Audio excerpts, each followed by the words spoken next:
So back here, Oshkosh 26, and with Aircraft Specialty Flightline, Steve, this is new. It is. So this was kind of our big surprise for this year. So what we wanted to do was create a prototyping trailer, mobile production shop, something where we could go out to OEMs and do prototyping on actual aircraft. It really speeds up the time, and this is what we came up with. So we decided to build a trailer to replace a couple of our display tents.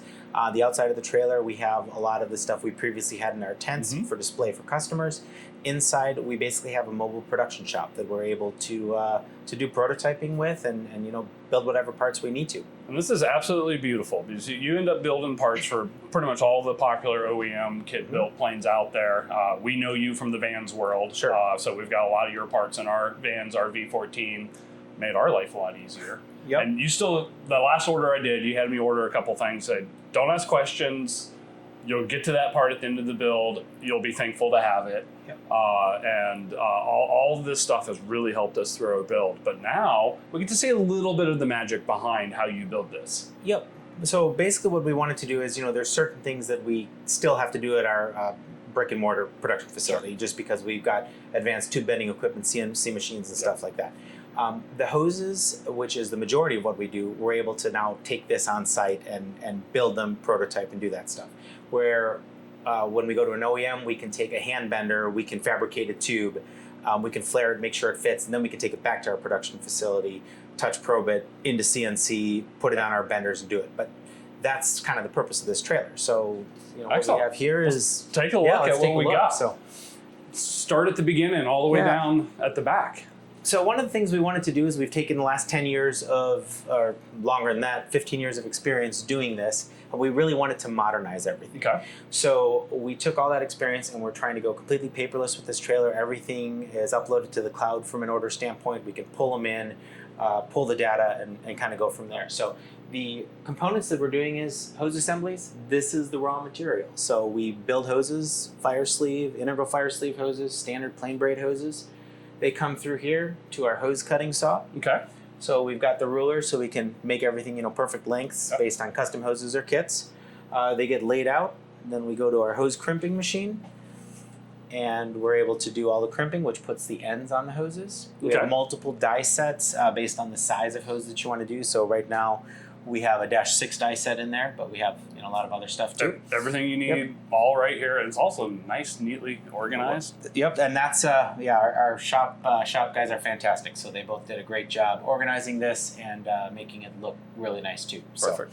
Everything they need right here on the screen, easy to get to. Yep. So here's an example of basically an order that comes through on our website, and then right here, this data is just a generic data, but essentially it's a -4 hose with integral fire sleeve.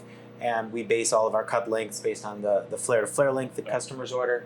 It all gets put on here. When they're done, they save it, and then we can go back later and we can actually look at this build sheet, exactly what was done with that order. So, excellent. Yep, so that's that. We have a pneumatic card system here. And we love our card. It's awesome. I mean, it lets us do pneumatic dimpling and riveting. So for some of the products that are incorporated into the kits, we have to do a limited number of dimpling and riveting, and this just makes it easy for us to do on the road. Much better than a hand squeezer. So absolutely. When the hose assemblies are done and built, we do a pressure test on them, and it's a hydrostatic pressure tester. So essentially we use water, we fill the hose with water, and then pump the hose up and do a hydrostatic pressure test. Once that's complete, the hoses get data tagged. That indicates the date that they were manufactured, the pressure test data, and a part number for the hose. Okay. So that all gets done here on this laser machine. There you go. Pressure tested, and then we put the fire sleeve or the bands on them. How do we get a laser machine like this? I want to label everything like it's pretty cool. So yeah. And this machine is state of the art. I mean, everything is touch screen on it. We have cameras in there so we can align everything up, make sure it all fits perfectly. So beautiful. It's a great machine. We love it. So fire sleeve banding, for those that are doing traditional fire sleeve, this is an automatic banding machine, so you don't have to use the hand bander. And this is like the band right here? Yep, that's the band right there. It tensions everything perfectly. Okay. So it pulls it up to a preset tension, and then it stops, so we know that everyone's going to be consistent and perfect. Awesome. Rigid tubes are something we do a lot of. We do a lot for your 14. Rigid tubes, we do a 3-axis computerized CNC bender back at our production facility, and we pre-build the tubes for all the kits, and then we store them. We've got some on the wall over there, but then we finish them off with our flaring or beading machines as appropriate. So essentially this is just kind of like a hand flaring machine, except it's all automatic. You put the tube in and you run the thing. Just does it so much easier. So much easier, and you get a perfectly consistent flare every time. You know, I'll be honest, I don't know what it's like to flare a tube.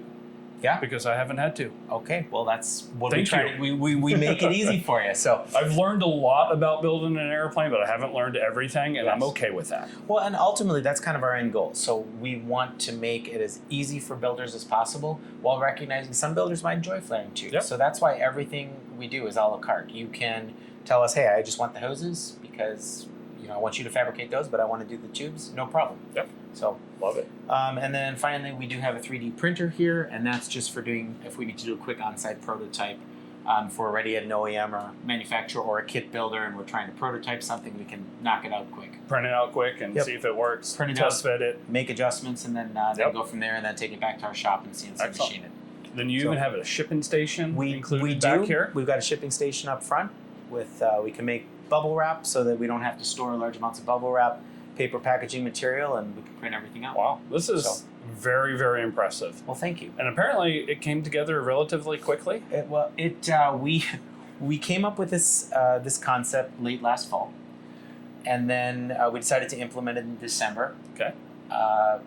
I am a perfectionist, and I always keep adding things. So we left for Oshkosh Friday morning, and the trailer was done at 5:30 p.m. on Thursday. So perfect. It wasn't even that close. We had you had at least 12 hours. We had at least 12 hours to spare, and who needs sleep? It's Oshkosh, right? Think about the improvements you could have made in those 12 hours. You're probably right. So all right, we won't go there. Wait for next year. Next year. So well, this is impressive. I mean, one, just for the mobile aspect and be able to do the prototypes at the different places you go, but to see a big part of the process in action. Yep. I feel bad we had to kick him out. He was working hard when we came in to film this. He's enjoying the break. It's all okay, good, so he's got a good break. Yes. But seeing the magic that actually happens, because we didn't experience making these tubes. We just clicked the easy button and said, let's do it. Stalled perfect. It's we're super happy to have it, but love seeing what goes behind the scenes to make this happen. So thank you for joining us on 14 Victor Echo and Aircraft Specialty Flight Lines. What's the website again? Aircraftspecialty.com. Aircraftspecialty.com. All the good stuff you need. This episode will come out after OSH 26, but just remember every year at OSH, if you need these parts for your kit, whether it's vans or any of the other popular kit built, come down to Ultralights. The big blue trailer, and still the blue tents. Have a lot of fun. This is the place to go. It's worth the tram ride down here to see what you can do to make your build just a little bit better. Perfect. Well, thank you for Steve. stopping by. We appreciate you. Thank you.